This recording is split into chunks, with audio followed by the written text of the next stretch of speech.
Hey guys, how's it going? My name is Andrew Azara and welcome to my track breakdown video. In this video what you're going to see is a breakdown of my track, which is called Right on Time, which came out on Cecille Records this year. And for those of you who don't know who I am, I'm a DJ and producer from Ireland, currently living in Spain, and I've been making music for roughly 8 years now, professionally about 4 years, releasing on labels like Cecille, Jabali Records, Microhertz and Heavy House Society. Called Right on Time, and this is the full track.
Okay, that's the track.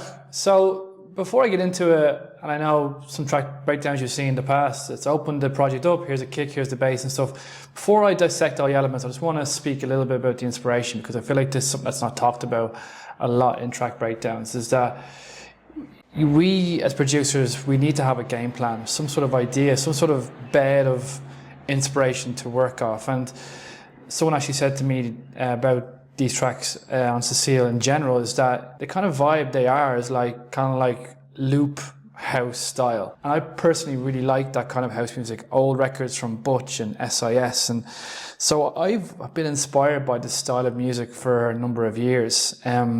So I didn't just go in and just sort of make some random track. There was some sort of kind of basis behind it. And just before I started making it, I wanted to look for something that kind of gave me that feeling and energy, and I would always look for that before I start making music. And whether it's a sample pack, a sample from a record, something from their catalog, whatever it is, old jazz music, I like to look for something to start the track. So I think this is where it all began. So it's a sample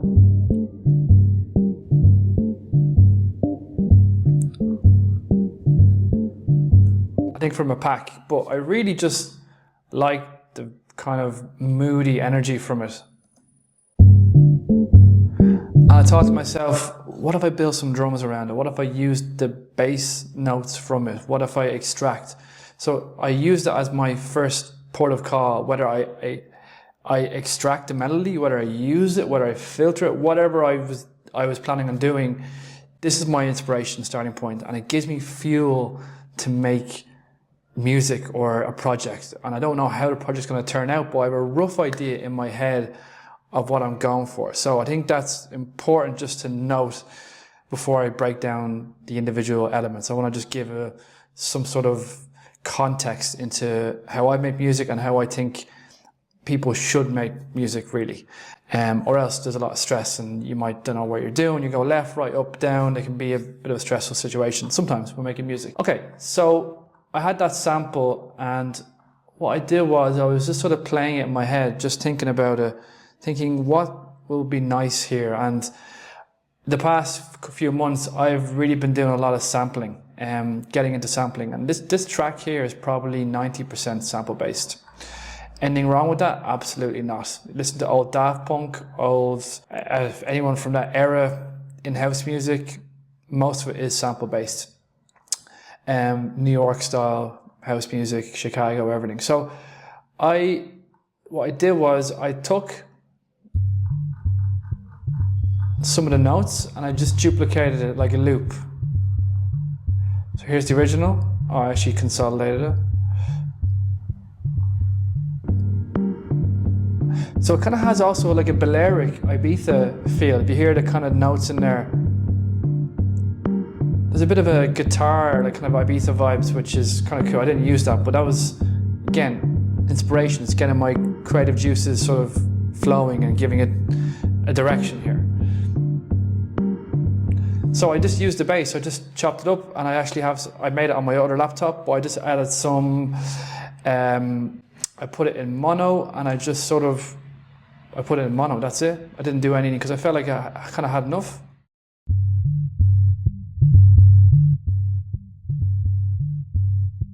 I didn't even add a saturation, which is strange. Usually I would add some saturation.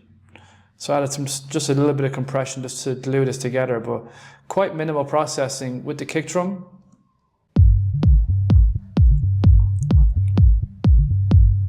Just EQ, guys. EQ on this one. I'm surprised actually I didn't use any saturation.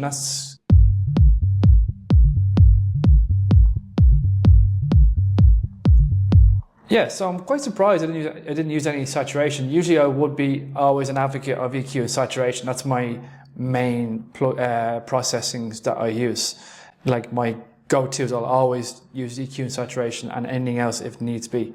I literally got inspired from this sample and I actually used the sample. I extracted, it's quite a clean sample. There's a lot to it. It wasn't like a full sample there with all drums that had to maybe stem, mix, divide it up, but I used it.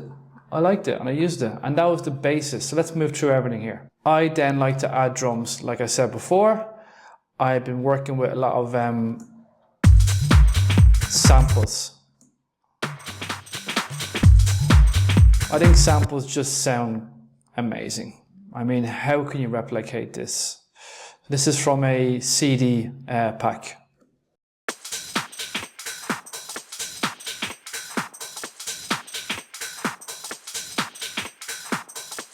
Full, but it's quite bare where the kick drum can just sit beautifully underneath. There's enough information gone where sometimes loops or sample loops can be very busy and it can be hard to fit things around, but this had the right amount of information to add a kick underneath. So then I just did some simple layering here, just understanding sample selection. So as you can hear, this is quite mid to high frequency based, and this is quite, I mean, low mid. So what does that mean, Andrew? Why is that important? Well, when you're sampling and layering, it's important to layer the right samples in their frequency ranges. So if you have something that's low mid underneath something that's kind of high, it's going to naturally just sit together. If you have two low mid elements together, it can clash. Then you're EQing and it can get quite messy. So on its own, fine. And then with the layer on top, amazing. And add one more layer of a loop, which is sort of filling in extra room.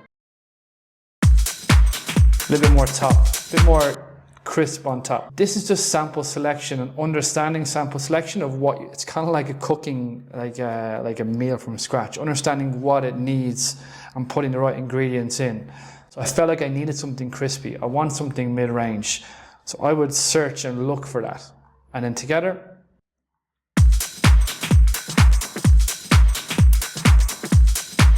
Then I just sort of grouped it together, added a bus, and then I like to use this from Ableton Master Crisp Saturation, just kind of taming the transients a little bit, pulling them down.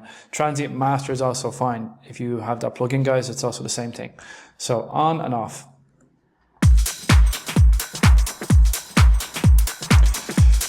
So it's just bringing those dynamics up a little bit. It's a great little plugin.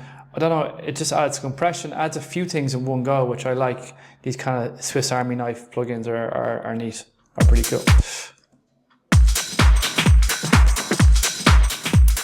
So I probably would have added a bit more crunch actually, looking back, if I had to redo this mix.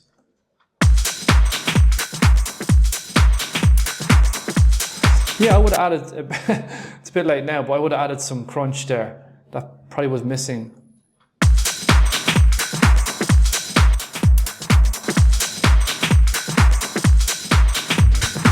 Or maybe not, maybe when things come in, didn't need it in the end. Always mix with everything playing, guys.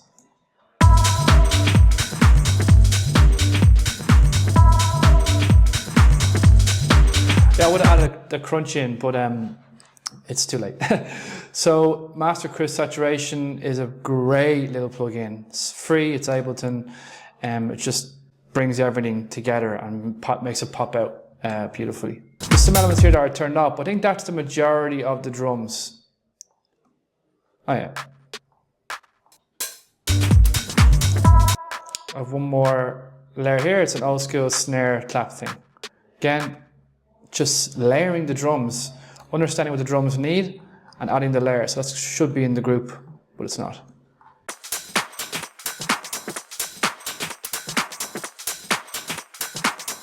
You can't notice it too much without it, but I liked it. Just added it. Just at the time, I felt like it needed to be in there. So that's my drums. All right, moving on. So that's drums and bass. Kind of like I said previously, this track is quite sample heavy, and drums, bass, kick is, obviously this is quite obvious, but it's the main part of your track. It's the beef, it's the guts of your record, like especially in electronic dance music. The kick and bass and drums are pretty important. If they're just alone, it can be quite repetitive. So adding musical elements on top is also it's equally as important to have it all come together. So with this in mind, I wanted to make sure I didn't want to add too much musical elements to make it kind of lose that drive, which I really like, that kind of loop house style, which I mentioned at the start of the video. So I had that in my mind, that I don't want to add too much musical stuff, but just enough to pique interest. And what I did was I was messing with this plugin from Roland Cloud, and I don't know if people, oh, I actually do have it authorized. But so this is the ProMars. I'll double check the account. So basically it's a VST. It's really old style, and the actual original, I'm not too sure what the original, how much it cost, but it's emulated from the original ProMars. It's like a polyphonic synthesizer. It's kind of a bit underlooked maybe in the Roland Cloud bunch. Maybe you guys have the Roland Cloud, and this is maybe something that you never clicked into. I just started clicking into the ones that people don't talk about, and I found these really amazing LFO saw, like 2 pads, and I essentially got my keyboard and I just wrote stuff like this. And I got the LFO and I changed the rate quite aggressively. It just creates so much tension, it's actually like intense.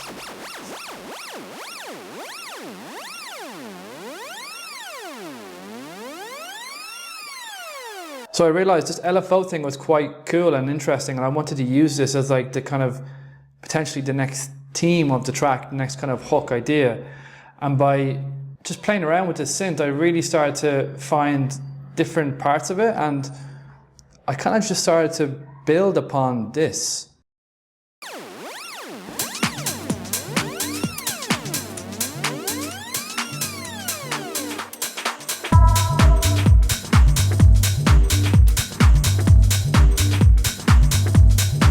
Straight note, don't know what note it's doing, it's like sounds like a D minor or something, but this is just going straight the whole track.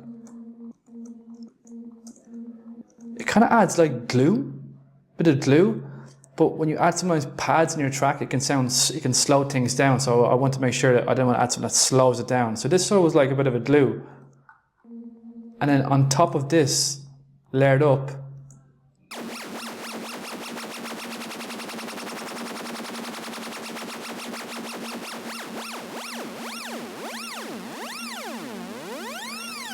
just sounded really great together. Again, that blending of samples. So then again, sample digging, one of my favorite things to do. I really love it, and I just sort of found this hit. Again, just acting more as glue. It's not really a hook. It's just something to trick, not like just play with your ears a little bit and just hear something new. I feel like we have to add so much new stuff all the time, when just this new vocal at 2 minutes was just enough to get your ears to be kind of, oh, something new happened here. So I'll get into arrangement in a minute. I just want to go through the elements, then a quick arrangement breakdown. So more of the elements, guys, really simple. String,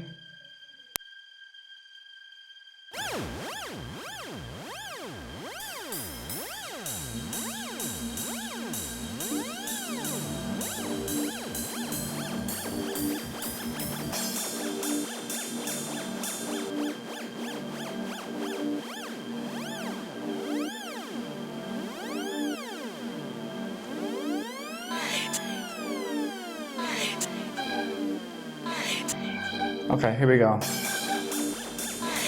So everything together here, this makes sense. Yeah, I didn't really organize it too well, but I just was really adopting some call and response syncopation going on here with my samples and strings, pads, everything. I want everything just to really communicate with each other and be in harmony.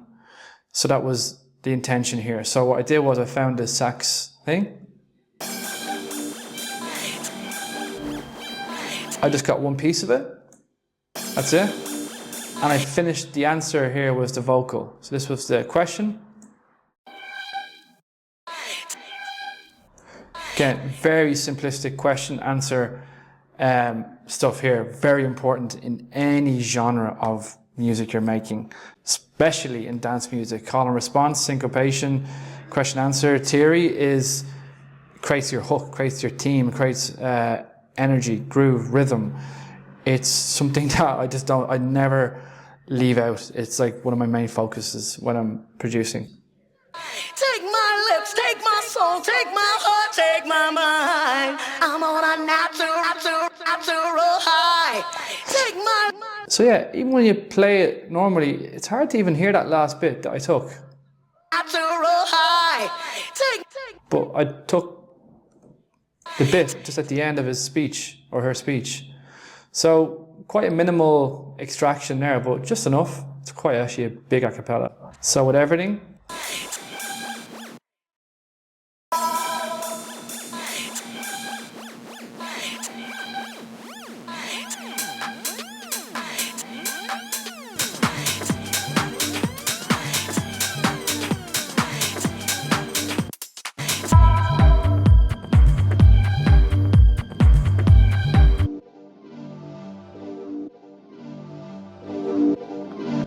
okay, another piece of element left out. Again, more layers, and you're probably asking, there's quite a lot of layers in this, and there is quite actually a lot of layers, but they all needed each other because they all speak to each other. When you're layering, when you're adding musical elements, in this case, these pad and synths, these are very straight pads in this particular case, but the synth pad or sample that you add, you need to ask yourself, does it need something, like, is it needed? Is it there for a reason, or am I just throwing this sound in because I need to fill space, which is also okay. But everything needed each other, because when I turned one off, felt like something was missing. So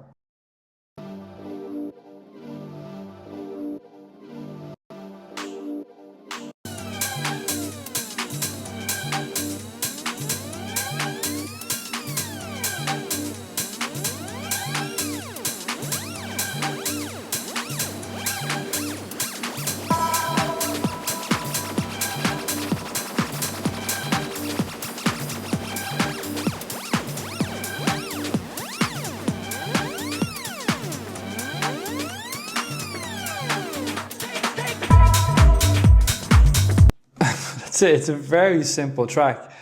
I didn't even add any effects. There's actually zero effects. I'm not even joking. I didn't even add a crash. Is there a crash? No, the crash is this thing here, the vocal. So quite a unique track. Like there's no effects. There's no build-ups. The build-up is just the tension from the Pro Mars. Just that kind of LFO thing from the Pro Mars. That's the tension. Without that, it's kind of. It definitely needed that, like, to create tension. So that was my effect. I could have added some more effects, but again, it's just do what you have to do. You don't have to do everything that you think you have to do. I think, again, it's one of the big problems I see is that producers, artists, DJs, whatever, they feel like they have to do certain things because they're told that on YouTube or a friend tells them or something. Like, you just do what you have to do and wants to do. If you don't want to add effects and it works, perfect. You don't have to add any effects. So arrange it wise, I'll just quickly, again, it's just a case of introducing new elements as the track progresses. If I introduced all the elements at the very start of the track, our ears would get very bored. So as you can see here, at 2.5 minutes, I introduced this. So our ears haven't heard this saxophone sample till 2:45 minutes in. And there's some other things trickling through, which you can see a build up, kind of a little bit of a build up here, and then boom, it lets loose and then it kind of tapers off. So it's important to keep the listener's attention by introducing new elements later in the track, in the latter half. If you introduce everything too early, then you've run out of your cards and it can get quite tricky. Then you're adding for no reason and then it can get too busy. So just keep your cards tight throughout the track and let people wait for certain things to come in. I think that's something I always sort of stand by and listen to in other people's music or old music or new music, etc. And then the last thing was a little vocal fill. So I really like fills. So the same a cappella again.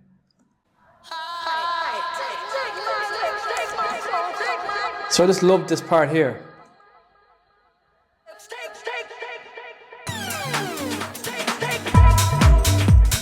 So just introduce the last drop nicely. Again, something new that our ears have not heard yet.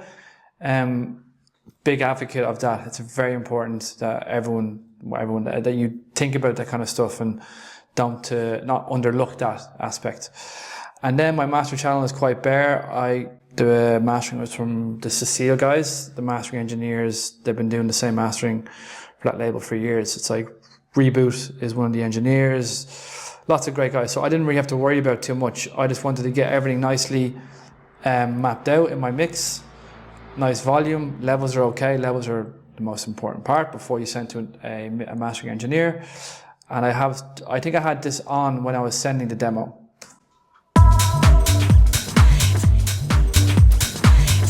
So I love this. This is Master Meaty Analog plugin from Ableton, and I just put this on at the end of my track before I send to a DJ. I think it's a great, just temporary solution to send your music out to DJs or label. If you want to do a screenshot of these settings, I just sort of tweaked them, but without.